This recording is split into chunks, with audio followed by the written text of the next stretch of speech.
recount these last 8 months of my life. And I've never been a political guy, but I've been in 40 plus states, and it's all because my 17-year-old daughter asked me who I was voting for. I didn't vote in the primary because I was really the guy that had only voted twice in my life. And I didn't do that till I was 36, because as black men in America, we typically saw no reason to vote. There was no value. Before you see the video camera of all the killings, there was just no value. And I was always of the impression I have to get it no matter what.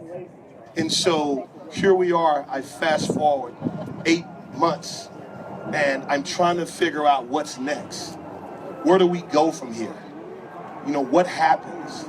And for all of you that are here, you know, I'm a guy that's built on truth. I stand on what I stand on, and I fight for it. And so for everyone here that's voting for Jill, here's the goal. It has to be to get her to 5%. They won't do the 15%. So in 4 years, you actually have money to compete. That should be your goal. And if you do that, you've won. I always talk about finding victories inside of what some people call losses, because it's a way to win. That's what I'm hoping will happen. Now, let me say this for me. The gentleman just talked about Camden, New Jersey. My goal when I got introduced to Bernie Sanders was to get black people to know, because all I knew was one thing, that Bernie was chained to a black woman in the early 60s so they had a right to education. That's all I knew. That's what I talked to people about. It wasn't until I got to Philadelphia and I started to learn about all the misdeeds of the Clintons, because had it not been for my 17-year-old daughter, I would be voting for Hillary Clinton on November the 8th, going back, doing what I do, because that's all we knew.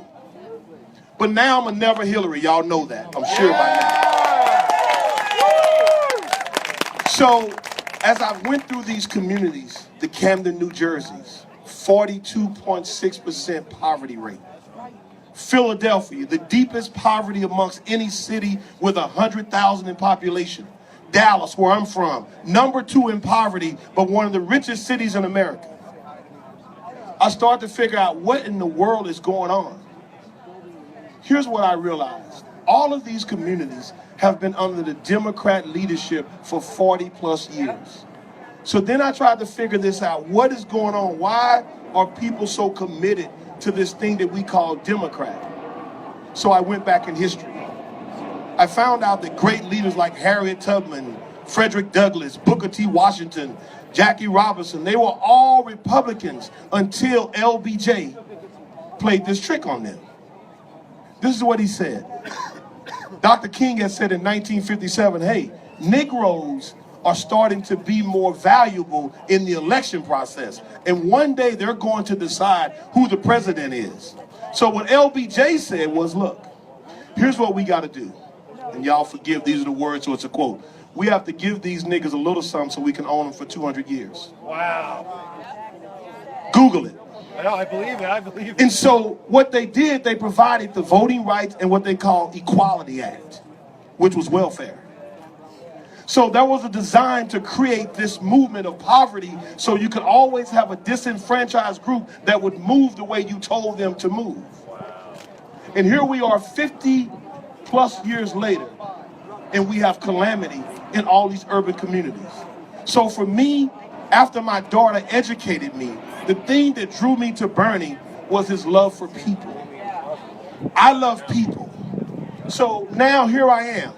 I left the Democrat Party during the DNC. You remember that? Yeah. So now, here's where we are.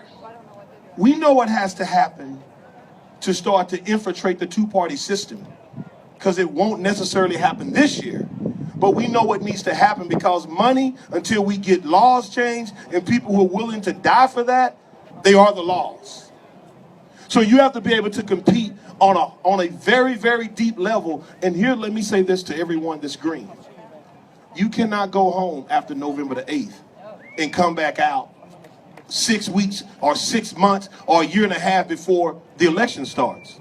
You have to work your butt off every day, get in communities, build relationships, because in my travels now, there are people, they don't know Jill Stein. These are reality. It's a reality. But that means you have work to do so you don't be dismayed no matter what happens. So now let's fast forward back to me. Because as I said, I'm a person looking for some action now. I am voting for Donald Trump. Now, that's what I'm doing. And what they'll do, I'll give, y'all know I'll share the mic, right? Hold on. You know I'll share the mic with anybody, right?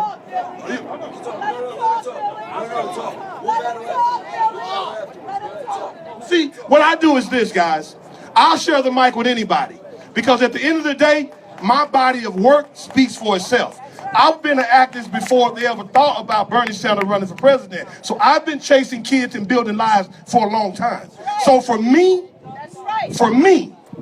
and the people that I know need to be served, I'm doing everything I can to make it happen right now. So here's what I want to do.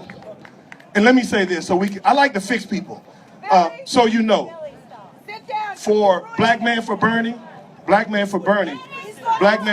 was not funded by anyone but me. You got it? So here's what I'm saying to everyone else. Let me tell you why I'm voting for Donald Trump. I'm voting for Donald Trump for this reason. Because I'm sitting at the table with people that want Donald Trump elected. That I'm saying, look, guys, black people don't trust y'all. The Democrats have done nothing but screw them over. You've done less. So I have real candid conversations. So the only way this works, where black people will even think about voting for you, you have to get involved on the front end. That means we got to put some things in place before they go to the polls. And it starts with jobs. It starts with small business ownership. And so that's what we've been doing the last 6 weeks. That means we have people now in Philadelphia, single mothers, small business owners, that people who live in Florida has provided money for training and for them to open their businesses. So for me, I'm trying to figure out how you do not sit on the outside, because what's going to happen is this. If the only thing I can recognize is green, until green has power, I have no power. If the only thing I can recognize is blue, until the next deal. We have to have the ability.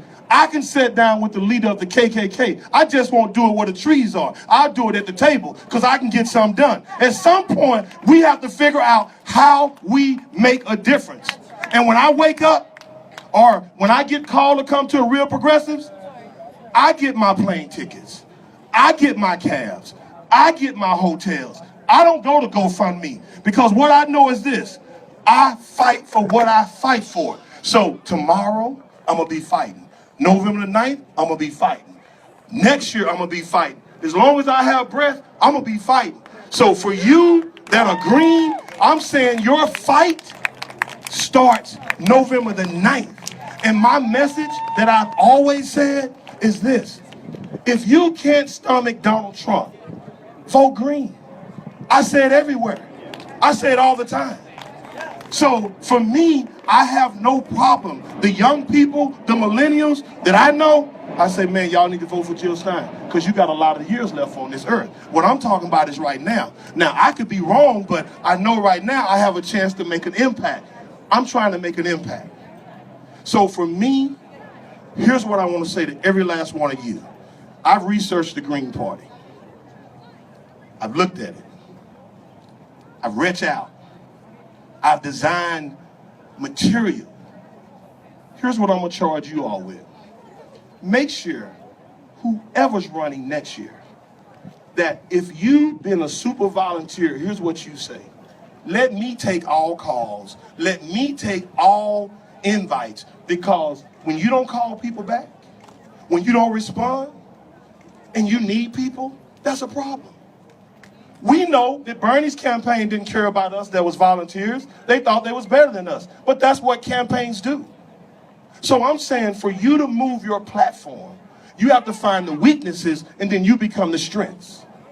So all I want to say is to everyone, after November the 9th, this is when you find out who puts the work in. That's it. Because come February, a lot of this is going to be over with. So my challenge is find people you can work with. Because, as I say, I don't have no problem working with nobody. But for those who have a problem with me, and y'all that know me, some of y'all that have rolled with me, ate with me, y'all know I really don't care.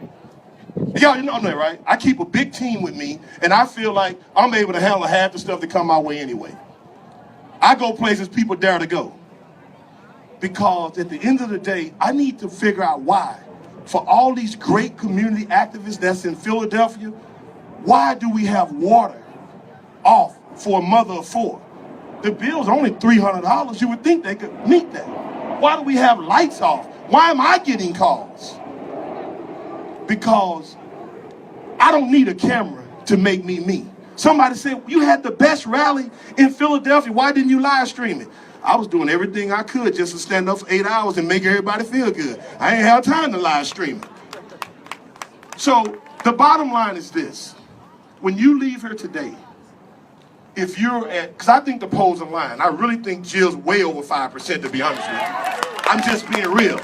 I think they're staying away from the young people and it's manipulation to suppress the vote. That's what I feel. But because we do know that there is bad behavior out there, leave nothing to chance. That means young people who don't like Donald Trump, young people who don't like Hillary Clinton, because I just did a radio show in Philadelphia Monday. The kids were 12, 14, and 15. They were on it. So what I'm telling you is this. Get out, work your butts off, and make sure that they go to the polls, and you should have green on every day starting next week. So they start to wonder, what is this? Tell them you the money team. Tell them that's what green means. We understand that. But you gotta work.